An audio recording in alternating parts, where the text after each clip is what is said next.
啊、大家新年好，新年快乐！我听到宪歌队唱这条歌，是我伫大学时阵常常咧唱的歌，听到就很温馨哈。夜目仰望耶稣，这嘛是我常常咧做祈祷啊。不管什么时候，咱有困难，咱有悲伤，咱有不容易的时阵，咱就是来祈祷，来将我们的眼目，咱的目睭转去看耶稣。耶稣伫十字架顶啊，伊是咱的救主，伊会帮助咱。今天我要跟大家开始一个小小的系列，是以利沙列王记下以利沙的系列，大概有3次或者4次的时间哈。这个题目呢是传讲平安跟医治的福音。那以利沙这个人在旧约里面是一个非常重要的先知，当然他的老师以利亚、以利亚是更重要的一个先知，但是以利沙也是非常的重要。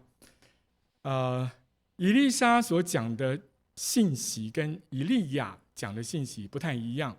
以利沙的信息更多的是放在平安和医治。平安跟医治，平安这个题目呢，在圣经里面是一个非常重要的题目。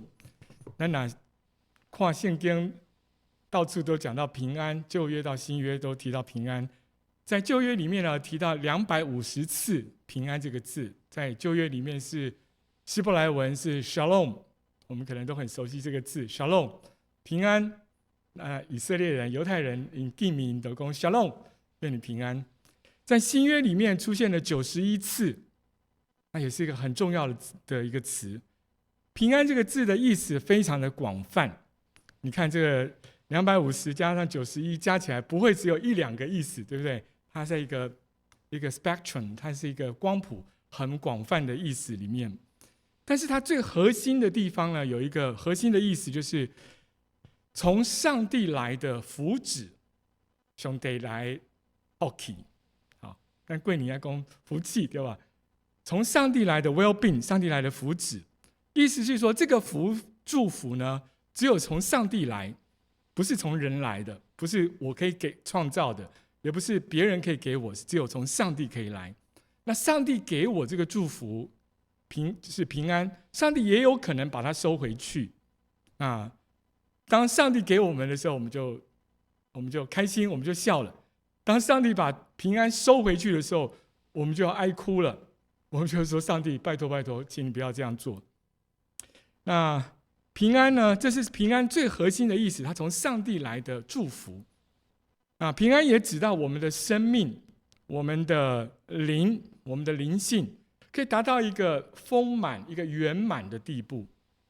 有的人是想要借着婚姻得到圆满，有的人想要借着生儿养女，看到矿九蛋的孙娜给孙娜，我们就会感觉到一种 fulfillment， 一种圆满。但是这样子的圆满呢，不是借着人可以达到的，这是从上帝来的。在新约里面呢，对于平安这个字，它又加上了一个更多一个意义，就是当我们跟耶稣基督有相交的时候，跟他有交通，那这个呢是指到从基督而来的平安，那跟对旧约的意思有更丰富的意思。所以我们可以看到平安这个字，从旧约一直到新约，它有一个很丰富、很广泛的含义。但是在列王记下，我们今天要读的这个以利沙的故事里面呢，他的平安是特别着重在医治，用英文讲就是 restoration， 恢复。我们欠缺了一个部分，缺了一个东西，把它恢复过来。它本来是我的，现在没有了，上帝把它再 restore， 再 restoration 恢复过来。那以利沙所要做的事情就是一个恢复、医治，把平安带给人。那为什么我们要读旧约呢？因为这样子的工作，这样的恩典，也会在新约、在圣经里面、在教会里面，上帝借着教会来完成这样一个恢复、更新、医治的工作。那所以我盼望这个是我们在马年的时候呢，我们教会可以一起来思想的一个很重要的主题啊！上帝怎么样借着你、借着我、借着这个教会，带给我们这个周围的人一个恢复、一个医治、重建。以利亚跟以利沙，以利亚是师傅，以利沙是也学生学生。这两个人的特质，他们的性格特质不一样，他们所服侍出来的效果也非常的不一样。以利沙，圣经讲了，他是像烈火一样 ，fire， 火车、火马、烈火一样。他常常在传讲上帝的审判，上帝是一个公义的上帝，上帝最讨厌看到不公平、不公义、邪恶的事情、歪曲事情的这些话。所以呢，以利亚呼召别人要悔改，因为上帝是圣洁的，上帝没有办法容忍任何一个不圣洁、歪曲的事情，一个虚假的事情。但是以利沙不一样了，以利沙很注重到每一个个人他们的需要是什么，他会注意到别人的软弱，他会发现豆店那没菜好吃这要怎么办呢？桌子上没有东西吃了，我们可以怎么解决这个问题？他会注意到一些人的很细小的需要。那今天这个故事呢，就让我们看到了以利沙。从这个故事以下，我们一直看到以利沙来到许多人的生命当中，带给人很多的医治。以利沙很像主耶稣，他很多的事情呢，象征着以后在几百年之后呢，耶稣要来的时候，在做的跟以利沙的工作有点像，但是比他做的更大、更完整。所以教会在以利沙的传统，在耶稣基督的传统底下呢，教会可以成为一个传扬医治和平安福音的教会。我们为什么要来教会？我们为什么要叫人家来信耶稣呢？因为我们希望他可以得到医治，得到平安。那这是教会存在一个城市里面很重要的一个目的，可以吗？这个小小的 introduction 那我们就可以来进入到这个故事的细节。列王记下第2章的19节这段经文呢，这是以利沙他的第一个神迹。第一个神迹讲到以利沙怎么样医治水 water， 他来医治水。这是一个很有趣的一个故事，因为水跟人的健康、跟人的生命有很密切的关系，所以以利沙来做的是人跟土地、人跟水之间的关系的修复。水应该是带给人祝福的，没有想到在他那个地方呢，水是带给人灾祸、带给人死亡的。所以以利沙来到这个地方，他要来医治那里的水，好让人可以有健康活下去。这是不是一个很有意义的工作？基督徒呢，不是只有讲属灵的事情，基督徒也会去留意到人跟土地之间的和谐，人跟大自然、人跟树木、人跟环境的关系的医治修复。那以利沙他来到耶利哥这个城市，这个地方，耶利哥在古代是一个君王会去避暑的一个圣地，那里的风景非常的好。以利沙来到那里呢，人们就跟他说：“以利沙，那也安内，怎么会这样子？发生了什么事情呢？这里的地形很好，可是这里的水有问题耶。这里的水有什么问题呢？当我们喝下去水以后呢，我们会发生一个问题，是不能 unproductive， 英文是讲说是 unproductive 或是 unfruitful。这个字的意思呢，中文的翻译就很困难没有办法生产。没有办法生产是指地上的植物不能生产，还是人不能够生产？都有可能，对不对？但中文很难翻译的，不能生产，你就会想到这样头刀不能长头刀，种什么都不能长什么东西。但是呢，根据后面的经文来看，还有很多的英文的翻译，他们就觉得很不容易翻译，可能包括2个：一个这个水让这里的东西长不起来，长了以后不能够结果子；还有人喝了这里的水以后呢，会比这更加严重。那现在就一次就算了。人会，那是有怀孕的囡仔呢，喝了这个水以后会流产，有严重不？很严重。所以我们在经文的翻译上，圣经的英文的翻译呢，就有不同的版本，不同的可能性。但是我们觉得是有可能2个都是。为什么喝了水以后不能够生孩子呢？会流产呢？因为后来根据这个考古学、地质学的研究呢，在那个地方可能因为有地震以后造成地下的这个一些放射性的物质就跑出来了，跑到水里面去了。那我们吃了那个放射性的物质，譬如说有镭这个或是有氡 （radium、random） 这些放射性的物质。我以前刚来温哥华的时候，我听到说，温哥华东区呢，有些房子里面地下面有氡，这个是很危险的事情啊！有放射性的物质会伤害到我们身体的健康。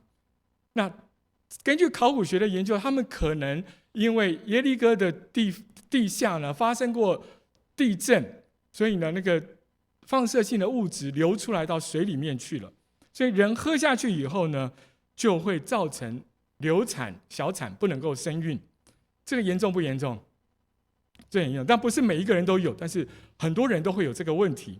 那这个会呢，非常大的影响到人民的日常生活，而且会影响到种族的延续，对不对？那明明好好的怀孕，那就又没有了，又没有了。那我们这个家族、这个村庄里面的人怎么活下去呢？所以他们发生了这样的事情，他怎么办呢？来找先知。先知代表什么？上帝。上帝在哪里？他们很多人看不见上帝，没办法感受到上帝。但是呢，先知代表上帝的力量。先知说话不会乱说的，他说出来的事情就一定会成就。如果他乱说，没有成就，这叫什么？这样的先知叫什么？假先知，gay 啦，讲的话都不能够兑现，没有能力让事情发生。真正的先知，他讲的话呢，上帝感动他讲的话，就一定会发生。他们就来找先知。不能生孩子找先知有什么用？我当牧师呢的过程呢，也有人不能生孩子就来找牧师。我说你找我那法度，我只能做什么？退你祈祷。那我就为不能生育的人祷告。哎呀，过了一段时间呢，他们就生孩子了。我们就非常的高兴。那有一年呢，我到中国去传福音，我到很乡下的地方去。那我就跟他们那里都是农夫啊、农民，我说：你们有没有祷告？为你们的种的稻子祷告，为你们养的猪、牛、狗祷告。你们有没有为那个祷告？那边的农民就觉得哇，那安内，我们为人祷告而已，怎么会为种的稻子祷告，为猪啊、狗啊祷告？那他们就觉得就大笑，觉得那我这种代志，那这在讲什么道？那我们可以去为很多的。我们生活中的，无论我们住的东西、我们的树、我们的动物，去为他们祷告，上帝会祝福他们。所以当这些人他们不能够生孩子的时候，他们就来找先知了，找牧师了啊，对方祈祷啊，不要那啊，都每一个家都是这样子。但是呢，他们找先知是找对人了。他们如果乱去找假先知都没有用，假先知跟他们吹牛会怎么样都没有用。来找真的先知，先知一句话、一个动作就可以解决问题。先知以利沙就说：“来，告诉你们，拿一个碗来，我都要抬头台语讲是碗哈，中文是说瓶子，碗可能看比较实在一点。拿一个碗来，里面怎么样呢？给我装什么？装盐进去。哇，这先知要变什么魔术啊？拿个碗，拿个盐，可以让水好起来吗？”好，他就说：“来，我们拿了碗，拿了盐，到水源地去。然后呢，把这个碗里面这些盐怎么样呢？倒到水里面去。然后他就说了一句很重要的话，他就说呢：耶和华如此说，他就奉上帝的名说：耶和华安尼讲，那你熊住安尼讲，我治好了这水。他就去把水倒到这个盐倒到水里面去以后，他就奉押位耶和华上帝的名字宣告：上帝要治好水，不是只治好你的病，治好病了再喝水还是一样的，问题又回来。上帝直接解决那个水源地源头的问题，把水治好了。他说：从此以后不会再有死亡和不生产的事情了。这里呢，在英文圣经 ESV 里面就翻译成不会再有 miscarriage， 很清楚的讲到是一个不会有流产的事情了。从此以后不会再有死亡，没有一个孩子在肚子里面还没生出来就死掉了，不会有这样的事情。上帝要医治这个土地，上帝要医治土地上的人民。别人不能生孩子跟以利沙有没有关系？领导也对齐，找我有什么办法？我不能帮你解决问题。古时候又没有人工生子的问题的方法，对不对？但是呢，他们来找以利沙，以利沙心里面带着非常大的怜悯，来医治了他们的土地，医治了那里的水。因为以利沙关注到你不能够生孩子跟我没有关系，但是这件事情对你也很重要，对不对？每一个家孩子到3个月5个月就流产了，这个对这个家庭是很大的打击。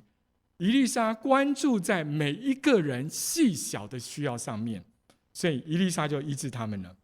这会让你想到新约里面也很类似的一个故事。什么故事呢？医治水的故事。不是医治水，把水变成什么？变成酒的故事，记得吗？这谁做的？耶稣做的事情。那个婚宴里面呢，酒喝完了，没有水喝，没有酒可以喝了。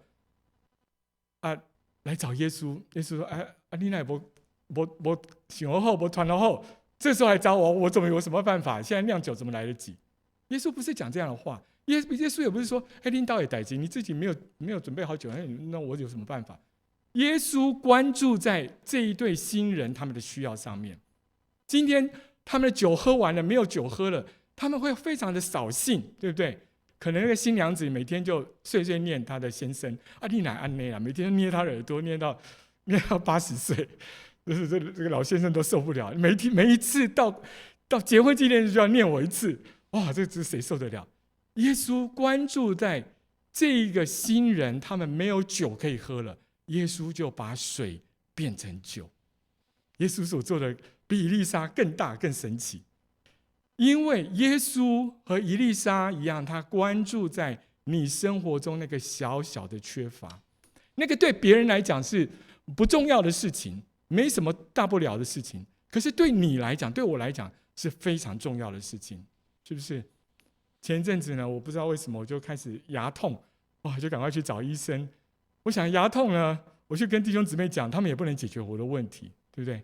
但是我去找医生，我身体的牙痛对你来讲是隔得很远，你也不能帮得上什么忙，你只能安慰我，怜悯我。可是对我来讲，我会不能睡觉，我会不能吃饭，我随时随地在牙痛，我就很不舒服。上帝关注在你的每一个微小的需要上面，他没有忘记别人帮不上忙，别人不能够做任何事情，上帝知道，但是上帝没有忘记你，上帝没有忽略掉你那么一点点小小的需要，上帝来帮助你解决问题。好，所以呢，以利沙带给人非常大的喜乐，他们有生命可以传递。耶稣也带给人很大的喜乐，他们好好的吃了一顿喜酒，大概就欢喜，就很开心。把盐倒到水里面去，对我们的属灵的意义是什么？在民数记第18章19节那里讲到，为什么要用盐？为什么不要用糖？为什么要拿一些面粉？以后以利沙拿面粉来行神迹。为什么这次要拿盐来倒到水里面去？在民数记18章里面提到呢，上帝跟以色列人要立一种约，叫做什么约呢？盐约，你听过不？用盐来立约。盐为什么要用盐来立约？为什么不要用石头立约？也可以用石头啊，对不对？因为盐代表不会朽坏，不会废弃。对于以利沙所在的以色列，以色列是北方啊，以色列国，南方是犹大国。以色列是一群呢忘记上帝跟他们立约的一群人，他们早就废弃掉上帝跟他们的约，他们去拜金牛犊，他们去拜外邦的神明，他们已经忘记了那位保护他们、祝福他们的上帝。所以以利沙借着这个第一个神迹，要把这一群以色列人带回到上帝的面前，去跟上帝立言约，以后不要再去依靠别的神明了，你要专心的来依靠耶和华上帝。那这是一个得医治的一个很重要的步骤。我们带人来到神的面前，如果我们带一个未信主的人来到上帝的面前，那我们盼望他得到医治，我们盼望他得到平安。上帝的平安跟医治是 free but not cheap， 是免费的，但不是什么廉价的。这个人他需要回到上帝面前，跟上帝悔改，他需要认罪悔改，他要跟上帝说：上帝，我跟你立言约，就是这个言不会坏掉，我跟你之间的约也是一样不会坏掉。我们不要随便就跟人说啊，我兄弟就好利啦，啊，兄弟医治你。上帝的恩典不是 cheap， 不是很便宜的，但是是白白的恩典。所以当我们带人来到神的面前，要他得到神的恩典的时候，我们首先要带他来做祷告，来跟神寻求神，求神帮助他愿意跟神和好。那我们可以怎么样做呢？我们可以用耶稣的心祷，我以前有教过你们几次，我今天再提醒你们一次好吗？ Jesus Prayer， 这是在基督教历史上流传了1700年以上，非常非常重要的一个祷告。就简单呢，他的祷告是说：主耶稣基督，上帝囝，怜悯我这个罪人怎么讲？罪人。主耶稣基督，神的儿子，怜悯我这个罪人。这流行了1000多年的，带领了非常非常上多少亿的基督徒用这个祷告。我非常非常鼓励，在各个地方我鼓励别人用 Jesus Prayer。 Lord Jesus Christ, Son of God, have mercy on me, a sinner。 主耶稣基督，神的儿子，怜悯我这个罪人。当我们把人带到神的面前，我们来教他这个祷告。你对我祈祷，来我一句，你讲一句，我们就要带他说：主耶稣基督，神的儿子，怜悯我这个罪人。这一件事情就是带领这个人去跟上帝立言约，了解吗？他跟上帝之间有个约连结在一起，这个约是不会改变的约。否则你为他祷告，他刚好好了，他下一次他就不会来找上帝了。好啊，就好啊，免够找我，免够找上帝啊。我们要带一个人去跟上帝立言约，使他的身体跟灵魂都可以得到生命，得到医治。永远把上帝放在第一位，那可以让这个人呢，他的枯干、他的死亡、他的绝望，可以从上帝那边得到医治。所以圣经说呢，耶和华如此说：我治好了这水，从那里不会再有死亡和不生产的事了。这是不是一件最有意义的事情？让人跟神立约，使人从上帝那边得到医治跟平安。我们教会来做这样的事情，好不好？在这一年呢，我们常常引导别人，用耶稣心祷来带领他祷告，让他跟神建立一个关系。他里面的枯干、死亡、绝望，他可以从上帝那边找到生命，找到盼望，找到能力。好，后面这个故事很小很简单，但是有点难解释啊。以利沙做完了这件事情后，他们的这些以色列人呢，圣经就说从此以后呢，那水就治好了，一直到今天，他们就解决了这个问题了。以利沙就从那里要上到伯特利去，伯特利是一个什么样的地方呢？伯特利是一个拜金牛犊的地方，在北国以色列，他们不准人到南方耶路撒冷去圣殿去朝拜，所以他们想出一个办法，就是用金牛犊放在伯特利，说你们走很远啦，走去耶路撒冷就远的啦，在这就好啦，这就好，叫他在伯特利敬拜就好了。这是一个 political 的一个政治上的因素，然后用宗教来包装，为了要巩固他的人民。好，以利沙要去到伯特利去，在路上遇到了一件事情，遇到了什么？一群七头囡仔。咱台湾话讲七头囡仔是什么意思？小混混，这不是一群就像我们的孙子这么可爱的孩子。以利沙到伯特利，伯特利是一个敬拜金牛犊的中心，是一个整个城市、整个国家反叛上帝、对抗上帝的一个非常重要的地方。他们的后代子孙都变成七头囡仔，他们在那个地方呢，父母亲不敬畏上帝，他们的孩子呢也不会敬畏上帝。上帝什么兄弟，管他那么多的。他们的父母亲在拜金牛犊，他们的孩子就嘲笑先知，嘲笑他什么？秃头，台湾话讲，秃头。还好我今天头发比较多一点。秃头有什么不对呢？饱学啊，很有学问，都是秃头，对不对？他就嘲笑先知说：“你在秃头哎！”哇，这听起来很亵渎。以利亚呢？我们如果看《列王记下》第1章第8节，以利亚是全身长了头发，哇，头发代表是这个能力，很有能力。以利亚是身体上毛很多，头发很长。以利沙呢是秃头的，但是两个人都很有能力。但是这一群小混混呢，就来嘲笑以利沙，你在秃头哎。那因为呢，以利亚比较有能力，你看起来秃头，你看起来像没有能力的人。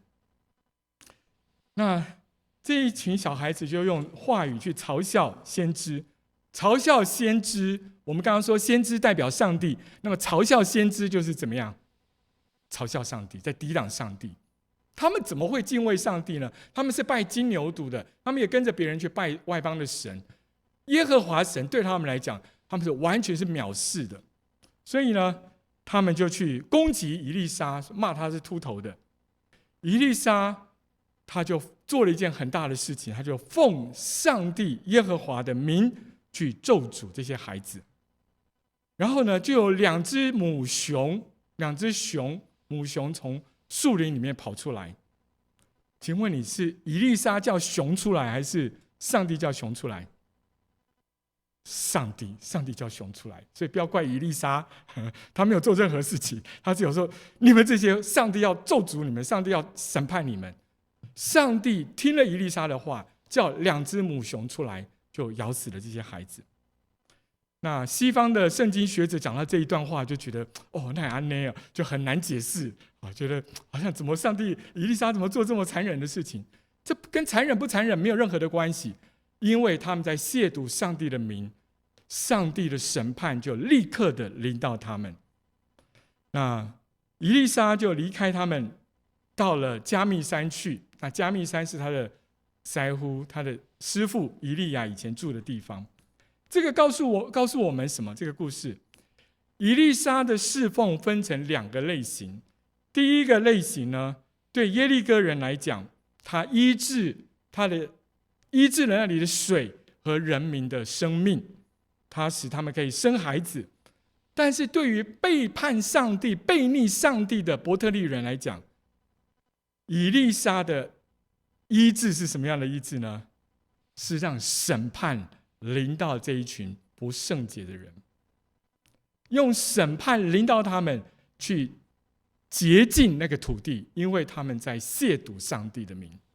这是上帝很典型的两种做法。有的时候他让审判非常严厉的临到一些人，有的时候上帝让恩典怜悯临到另外一群人。两种方式都是上帝的工作。所以小孩子呢藐视先知，熊却听上帝的话，熊听见上帝的吩咐就跑出来审判他们，让人看见悖逆上帝的人他们最后的遭遇是什么。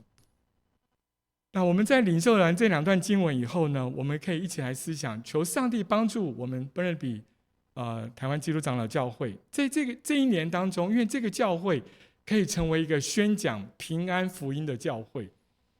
我们不喜欢去咒主人，我们也不要随便咒主人，对不对？新约告诉我们不要随便咒主人，但是我们可以把医治和平安带到这一个非常的混乱的世界里面。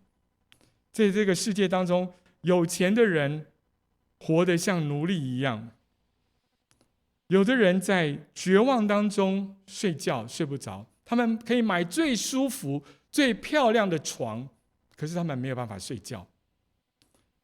有的人他们生活没有经济上的压力，可是他们却需要吃非常多忧郁症的药，去让他们的情绪可以平静下来。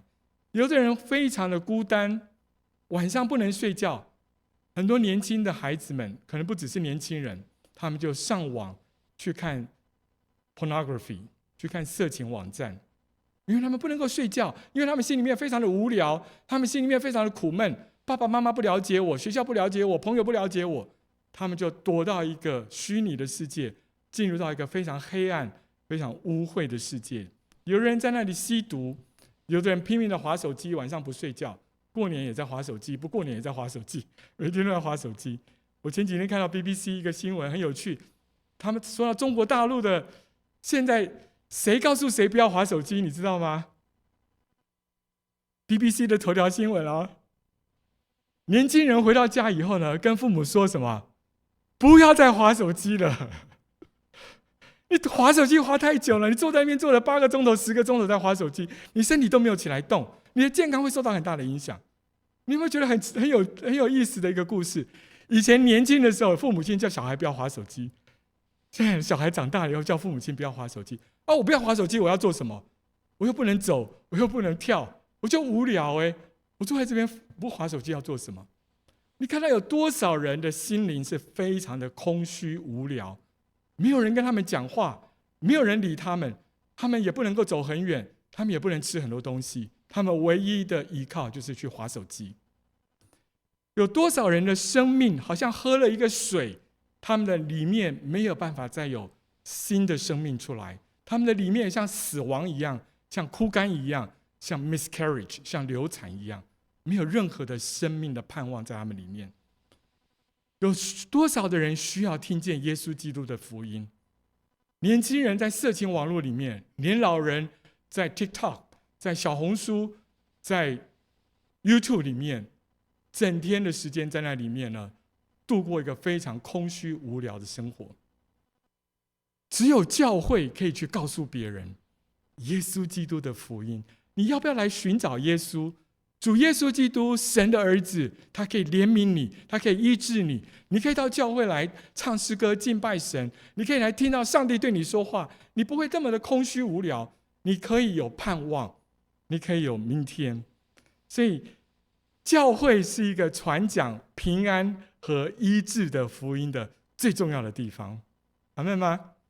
这是上帝给你们的任务，给我的任务。我们要在这一年去告诉那些每天在滑手机过日子的人，我们来祷告，我们来读圣经，我们来唱诗歌，我们来仰望，像我们刚刚唱的一个圣歌对唱的这条歌，仰望耶稣，举目仰望耶稣，耶稣在十字架上的那位耶稣，成为你生命的盼望，他可以带给你喜乐，要不要来试试看？所以呢，盼望我们在这个新年的一年，我们一起来为教会祷告，好不好？让更多的人透过这个教会，他们可以找到生命，找到盼望。我们一起来祷告。亲爱的主耶稣，感谢你在新的一年要开始的时候，我们仰望你，求你把这样的平安和医治的福音借着我们传递给我们周遭的人，也借着这一篇信息，这个段经文，把平安和医治的福音带给我们在座的每一位年长的年轻的弟兄姊妹，使我们的生命不再绝望，不再枯干，不再死亡，我们可以找到盼望。谢谢你，祷告奉耶稣的名，阿们。